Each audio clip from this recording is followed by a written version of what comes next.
Hello, welcome to my channel Sabai as a Fashionista. I am Shristi. Here I share all information about freelance and fashion designing. Today I am going to share why there is white line in your PDF seamless artwork, although it does not appear in Illustrator file. Let's get started and let's analyze the PDF file. If you see the white line in the zoom out PDF, please don't think it is a mistake. White line is showing only in PDF, to show that there is a joint. Otherwise, when you zoom in, there is no line that actually exists. So don't worry. It is not there in the actual file. So if your client inquire about this problem, share this video with them. I have faced this query so many times.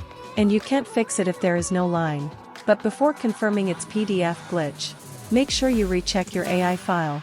If you don't find any in line there, then only share the PDF glitch video. I hope you find this information informative.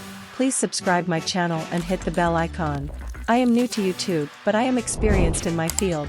See you in next video with new information. Till then, take care. Namaste.